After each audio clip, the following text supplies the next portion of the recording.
Hi students, unit चल रही है 4 वर्क, पावर एंड एनर्जी। और इसमें हम लोग डिस्कस कर चुके हैं वर्क के बारे में। आपको एक बार याद दिला दूं कि work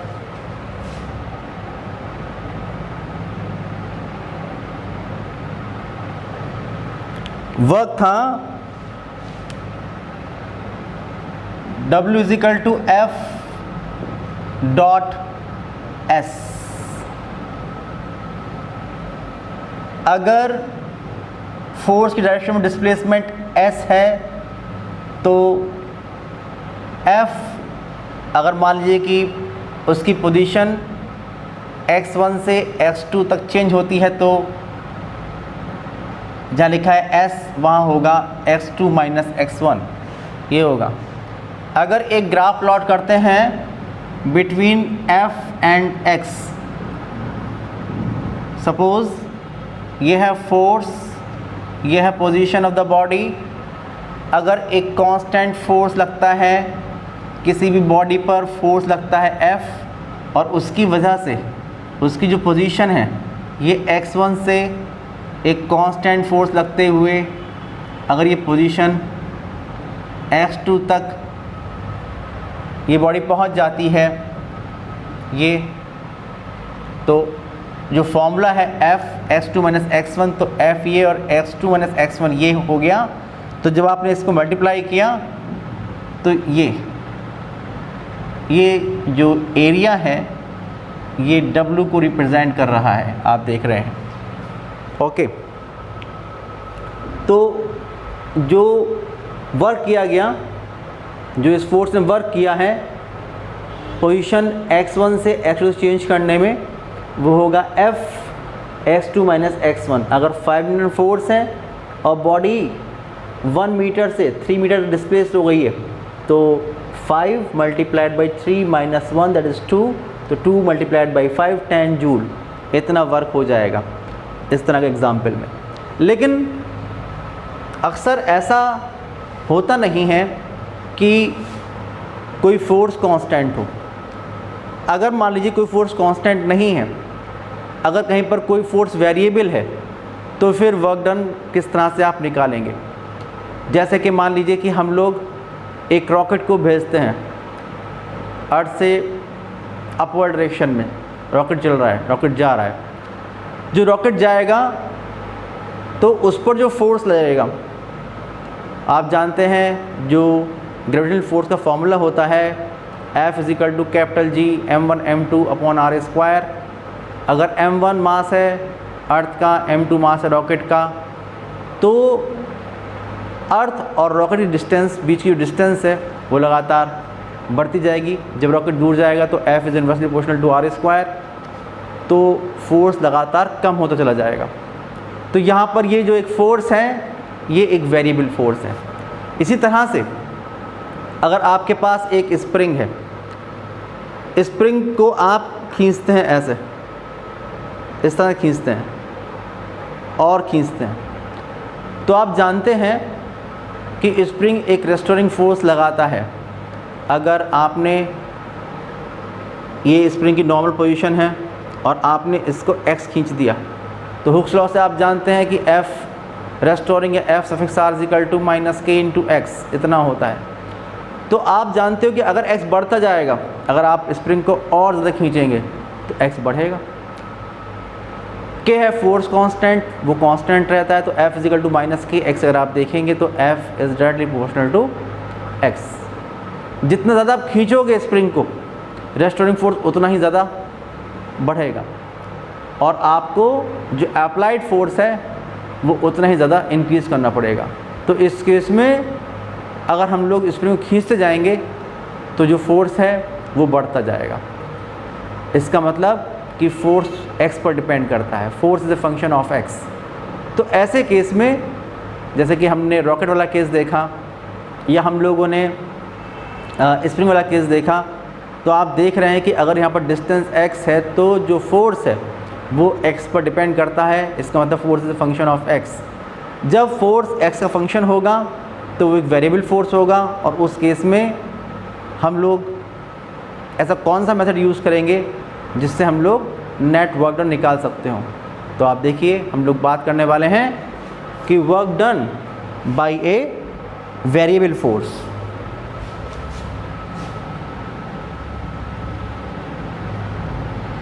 work done by A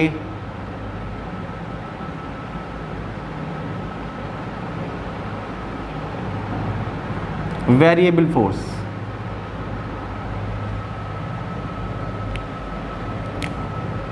If force F is a function of x, then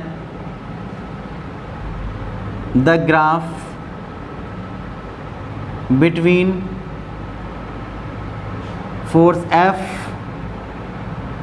and x, जो फोर्स F और x के बीच हम ग्राफ प्लॉट करेंगे वो ग्राफ देखो कैसा होगा। वो ग्राफ हो सकता है कि मैं यहाँ पर प्लॉट कर दे रहा हूँ।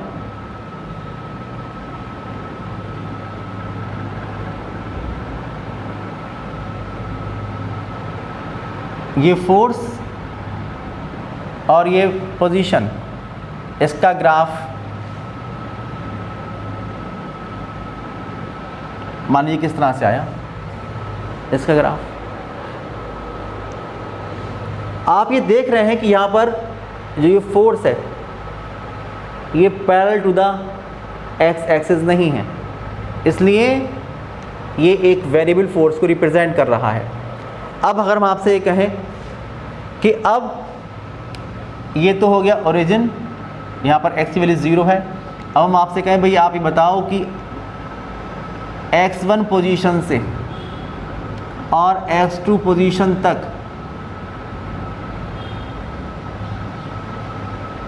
पहुंचने में इस फोर्स ने कितना वर्क किया है। तो आप जानते हैं कि सबसे पहले हम लोग यहाँ से देख रहे हैं, यहाँ पर जो वर्क था अगर फोर्स कांस्टेंट था तो W इक्वल टू था F x2 माइनस x1। तो सबसे पहले हम लोग ये क्या काम करेंगे कि एक बहुत ही स्मॉल सेगमेंट लेंगे। सपोज ये सेगमेंट लिया मैंने,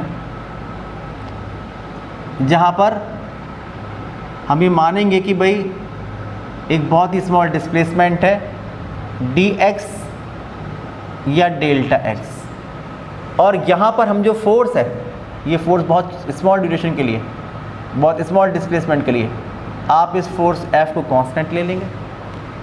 जब इस फोर्स को आप कांस्टेंट ले लेंगे, जैसे आप लोगों ने यहाँ पर ये स्ट्रिप से वर्क डन निकाला था, इसका जो एरिया था, area enclose between F x curve and x axis, तो ये जो एनक्लोज ये वाला जो एरिया था, ये एरिया डी डब्ल्यू को इस स्मॉल डिस्प्लेसमेंट के लिए वर्क डी डब्ल्यू या डेल्टा डब्ल्यू इसको रिप्रेजेंट करेगा। आप जानते हैं ये वाला फॉर्मूला लिखा हुआ है, इसके अकॉर्डिंग अगर हम लिखेंगे तो डी डब्ल्यू इज इक्वल टू होगा, फोर्स कांस्टेंट मान चुके हैं इस स्मॉल डिस्प्लेसमेंट dx के लिए, तो F इंटू डी एक्स, ये अगर डेल्टा डब्ल्यू लिखेंगे तो फोर्स इंटू डेल्टा एक्स, इतना हो जाएगा। अब मैंने आपसे कहा कि x1 से x2 तक जाने में या x1 से x2 तक जो चेंज हुई पोजीशन उसमें जो वर्क करना पड़ा है वो कैसे निकालोगे। तो आप लोग सिंपली क्या करेंगे कि यहाँ पर इंटीग्रेट कर देंगे डी डब्ल्यू को, या यहाँ पर क्या करेंगे टोटल वर्क निकालने के लिए आप समीशन निकाल लेंगे डेल्टा डब्ल्यू का। कैसे, x1 से x2 तक जाने में जो भी वर्क हुआ है इसको स्मॉल सेगमेंट से डिवाइड कर लेंगे। जैसे आप देखिए ये एक सेगमेंट, ये एक सेगमेंट, ये सेगमेंट, ये सेगमेंट, ये सेगमेंट, ये सेगमेंट, और इन सारे जो भी वर्क हुए हैं इन सबको ऐड कर देंगे। जब ऐड करेंगे आप लोग तो ये एरिया,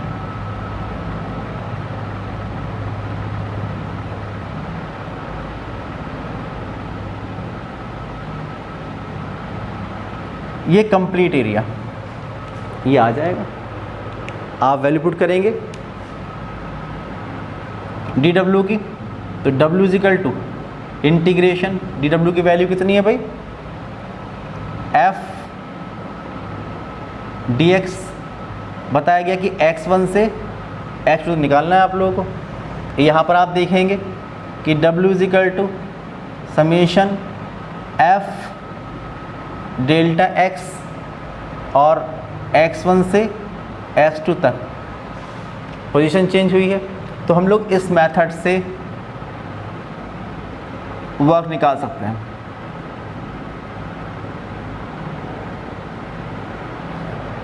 या आप लोग इस एरिया को कैलकुलेट कर लें, जो ये एरिया आएगा ये एरिया ही वर्क को रिप्रेजेंट करेगा। अगर फोर्स कांस्टेंट है तो आप फोर्स को बाहर भी निकाल सकते हैं, अगर फोर्स वेरिएबल है तो फिर ये इस एक्सप्रेशन के अंदर ही रहेगा। आप लिख सकते हैं कि numerically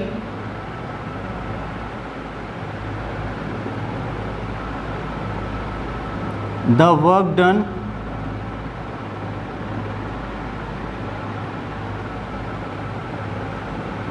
will be equal to the area enclosed between fx curve and x axis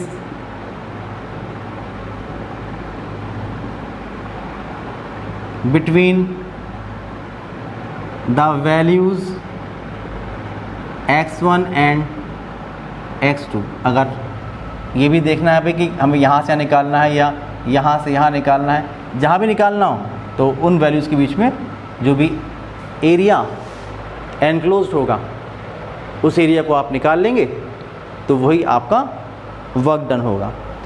उसके बाद आता है conservative and non conservative forces. Next topic है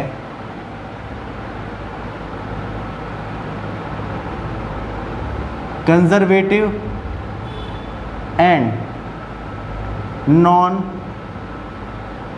कंजर्वेटिव फोर्सेस।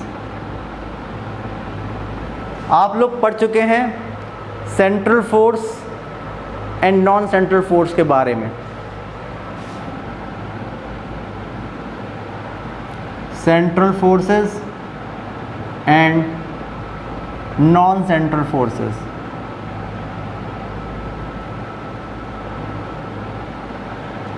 ये आप लोग पढ़ चुके हैं। तो आप लोग जानते हैं कि सेंट्रल फोर्स कौन कौन से हैं। सेंट्रल फोर्स है gravitational force, magnetic force, electric force, ये सारे सेंट्रल फोर्स होते हैं। एक पर्टिकुलर डायरेक्शन उनकी होती है। लेकिन जो नॉन सेंट्रल फोर्स हमारे पास होते हैं वो उनकी डायरेक्शन आप देखो सेम नहीं होती। जैसे कि विस्कस फोर्स है, फ्रिक्शन फोर्स है, तो ये नॉन सेंट्रल फोर्सेस होते हैं। अगर बॉडी का मोशन हो रहा है ऐसे तो फ्रिक्शन फोर्स इस तरह से, अगर बॉडी का मोशन हो रहा है ऐसे तो फ्रिक्शन फोर्स फिर अपोजिट डायरेक्शन में। इन्हीं को हम लोग कंजर्वेटिव और नॉन कंजर्वेटिव फोर्सेस कहते हैं, लेकिन उसका रीज़न अलग है। कंजर्वेटिव फोर्सेस ऐसे फोर्स होते हैं कि जहाँ पर जो वर्क डन होता है वो केवल इनिशियल और फाइनल पोजीशन डिपेंड करता है। पाथ कौन सा अडॉप्ट किया है इस पर डिपेंड नहीं करता। ठीक है, हम बात कर रहे हैं पहले कंजर्वेटिव फोर्स के बारे में। आप लिखेंगे कंजर्वेटिव फोर्स पहला,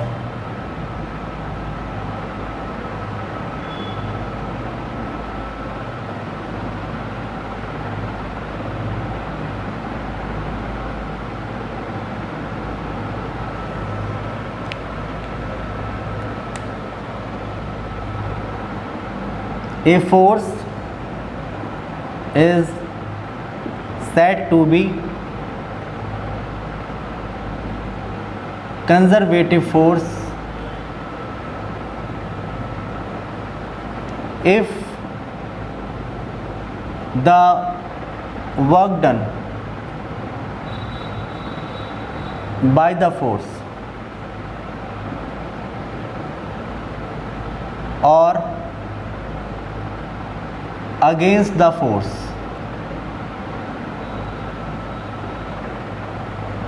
in moving a body depends only on its initial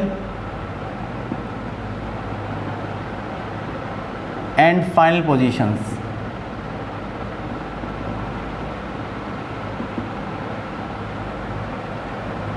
And does not depend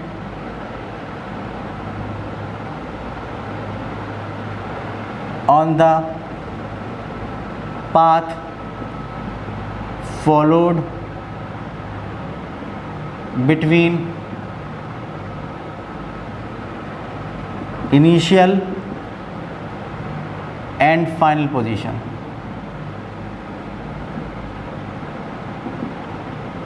ये होता है कंजर्वेटिव फोर्स। तो आप जानते हैं कि कंजर्वेटिव फोर्स कौन कौन से होते हैं? जितने भी सेंट्रल फोर्सेस होते हैं वो सब कंजर्वेटिव फोर्स होते हैं। तो आप लिखेंगे कि a central force is a conservative force.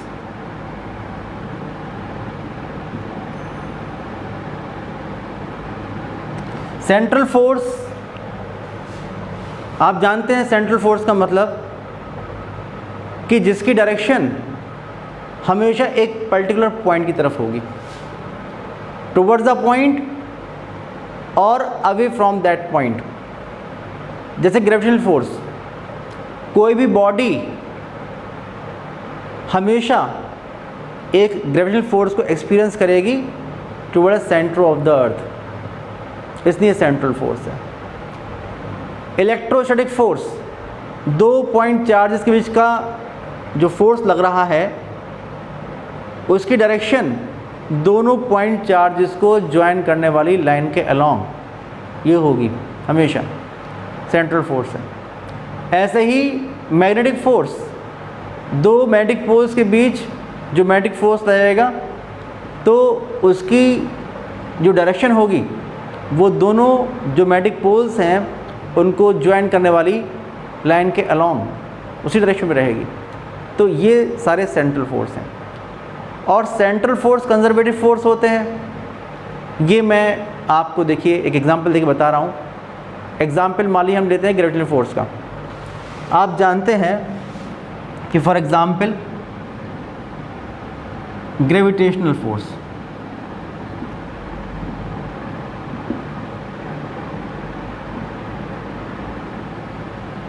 For example gravitational force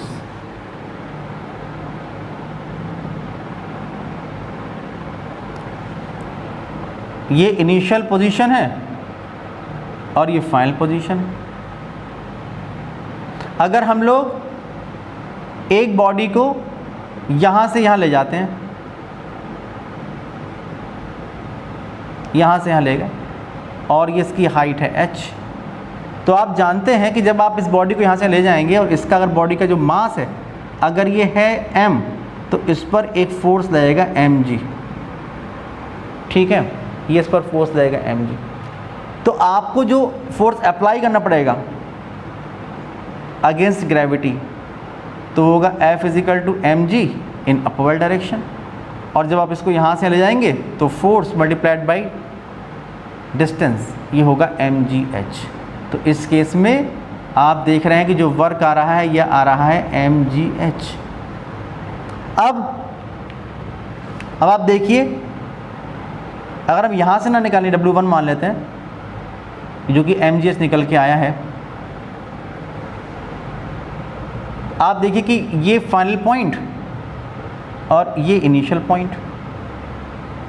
अब ये इनिशियल पॉइंट और ये फाइनल पॉइंट, अब हम लोग चलते हैं ये, फिर ये, फिर ये, फिर ये, इस तरह चलते हैं।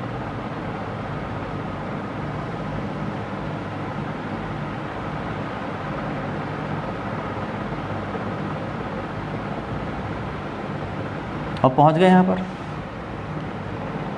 मान लीजिए कि ये डिस्टेंस y1, ये y2, ये y3, ये y4, ये y5, ये y6, ये y7, ये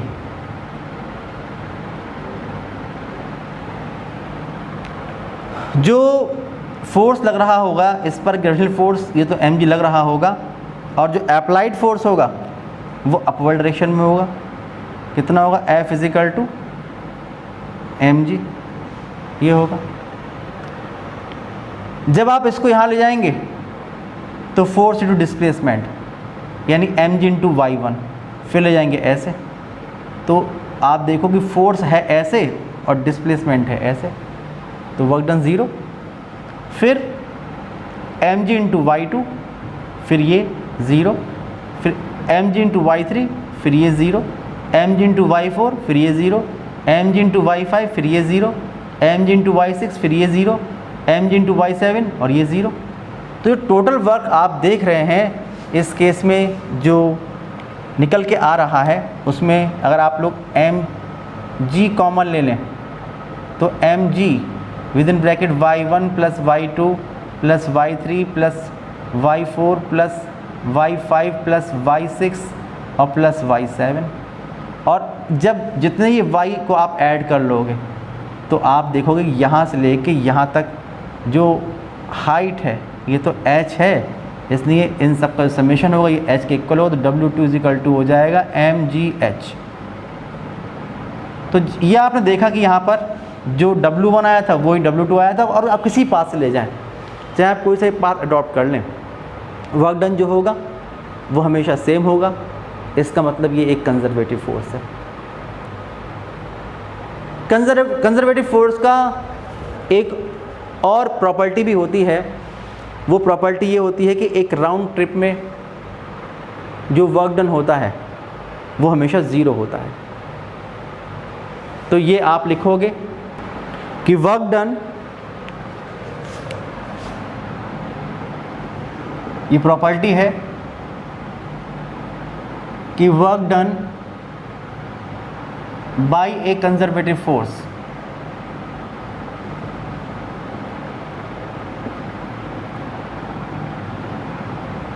in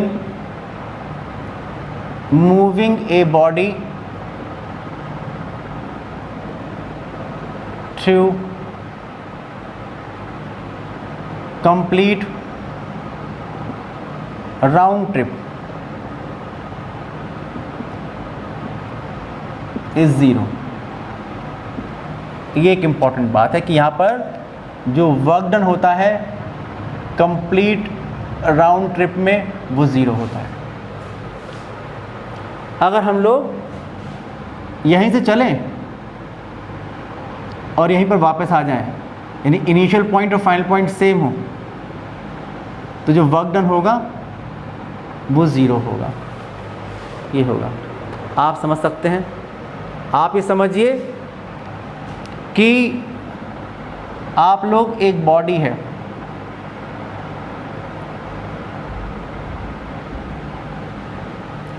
एक बॉडी को हम लोग यहाँ से ले जाएं यहाँ पर और राउंड ट्रिप लगाकर वापस यहाँ पर आ जाएं, तो क्या वर्क डन 0 होगा? आप चेक करिए, देखिए।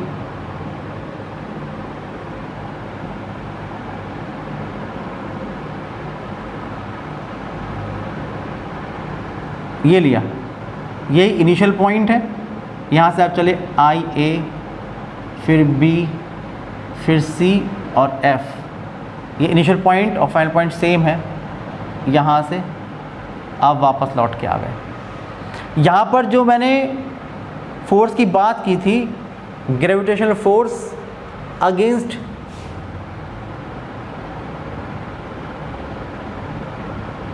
Gravitational force.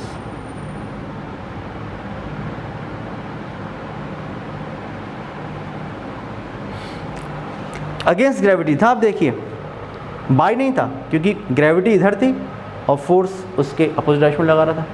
यहाँ पर मैं लिख रहा हूँ कि work done by gravitational force.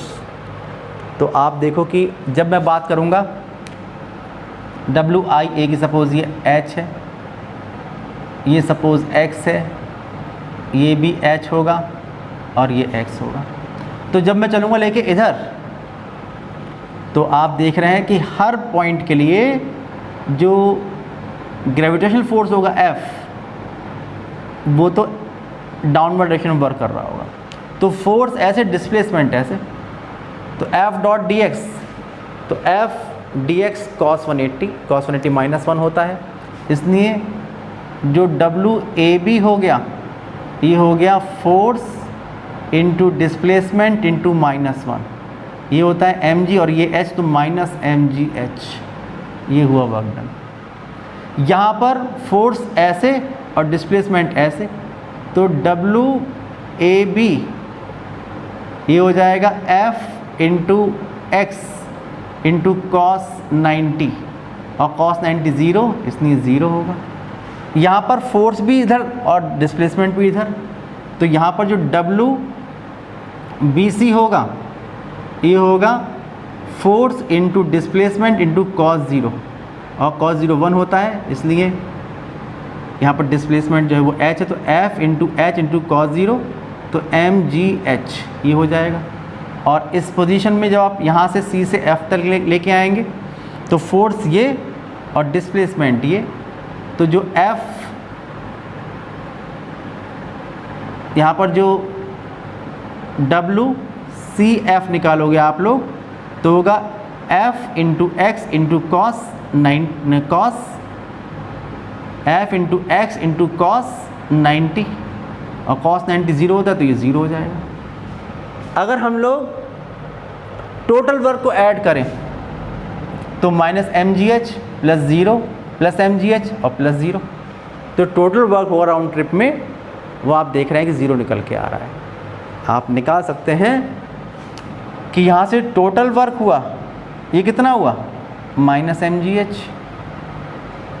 Plus 0 plus mgh और प्लस 0, तो टोटल वर्क निकल के आया राउंड ट्रिप के लिए, वो 0 निकल के आता है। तो ये बात यहाँ से जो इसकी प्रॉपर्टी है, ये यहाँ से प्रूव हो जाया करती है। आप लिखेंगे नॉन कंजर्वेटिव फोर्स के बारे में,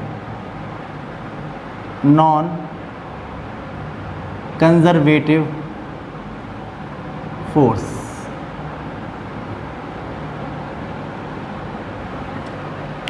लिखेंगे आप लोग कि a force is said to be, a force is said to be non-conservative force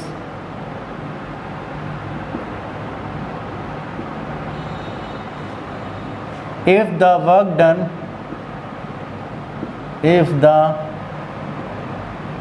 done by the force or against the force in moving a body between two positions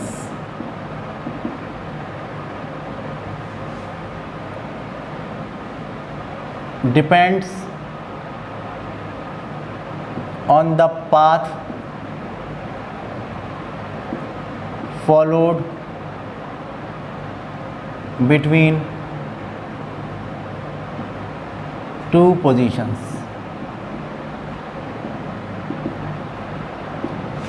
यहाँ पर path पर डिपेंड करता है। और जैसे कि मैंने बताया कि जो नॉन सेंट्रल फोर्स होते हैं वही नॉन कंजर्वेटिव फोर्स होते हैं। आप लिखेंगे a non central force, a non central force is A non conservative force.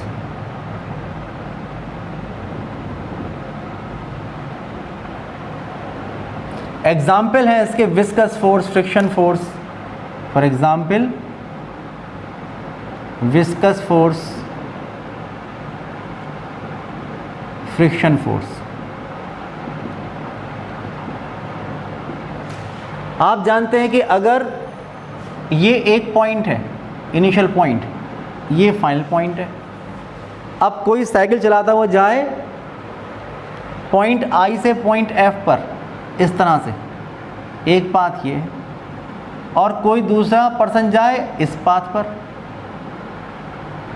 तो आप देखेंगे फ्रिक्शन फोर्स तो हमेशा इसके मोशन को अपोज करेगा। यहाँ पर पाथ लेंथ ज़्यादा है, यहाँ पर पाथ लेंथ कम है, इसलिए यहाँ पर जो वर्क डन होगा, अगर इसमें वर्क डन W1 है और इसमें वर्क डन W2 है, तो आप देख रहे हैं कि W2 ज़्यादा होगा W1 से, इसलिए ये पाथ लेंथ पर डिपेंड करता है। इसके अलावा जैसे कि आपने यहाँ पर देखा था कि कोई कंजर्वेटिव फोर्स है अगर, तो वहाँ पर जो राउंड ट्रिप में वर्क था वो ज़ीरो था, लेकिन यहाँ पर ये ज़ीरो नहीं होता है। आप लिखेंगे नोट करके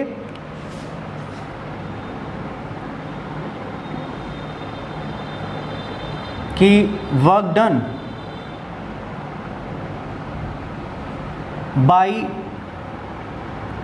ए नॉन कंजर्वेटिव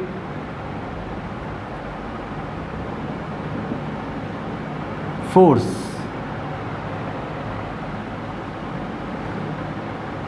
और against non conservative force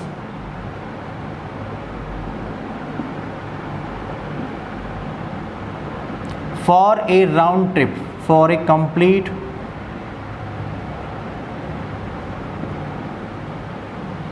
round trip cannot be zero। तो ज़ीरो नहीं हो सकता।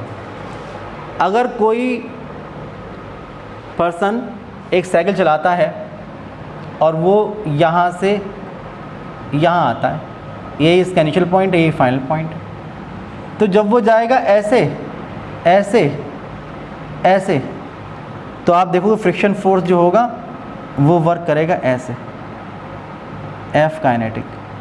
जब जाएगा ऐसे तो जो एफ काइनेटिक होगा वही वर्क करेगा इसको मोशन को अपोज करने के लिए।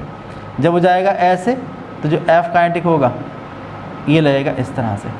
तो आप देखिए हमेशा मोशन को अपोज करने वाला जो फोर्स है वो फ्रिक्शन फोर्स है, इसलिए राउंड ट्रिप में कभी भी टोटल वर्क डन ज़ीरो नहीं होगा, क्योंकि वर्क यहाँ पर नेगेटिव होगा ही नहीं अगेंस्ट फ्रिक्शन फोर्स। जैसे कि आप देख रहे हैं यहाँ पर, तो भाई ऐसा था कि यहाँ पर जितना नेगेटिव वर्क था उतना यहाँ पर पॉजिटिव वर्क था, लेकिन यहाँ पर आप देख रहे हैं कि जो फोर्स आप अप्लाई कर रहे होगे, जो साइकिल को फोर्स अप्लाई करना पड़ रहा होगा अगेंस्ट फ्रिक्शन फोर्स, वो हमेशा फ्रिक्शन फोर्स हमेशा उसको अपोज ही कर रहा होगा, कभी सपोर्ट नहीं करेगा इसके मोशन को। इसलिए राउंड ट्रिप में कभी भी टोटल वर्क डन ज़ीरो नहीं हो सकता है।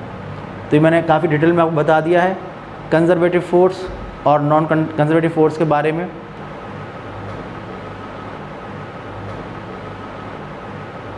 तो आज के इस वीडियो में इतने रखते हैं, नेक्स्ट वीडियो में इसके जो रिमेनिंग टॉपिक्स हैं उनको डिस्कस करेंगे। तब तक के लिए बाय बाय।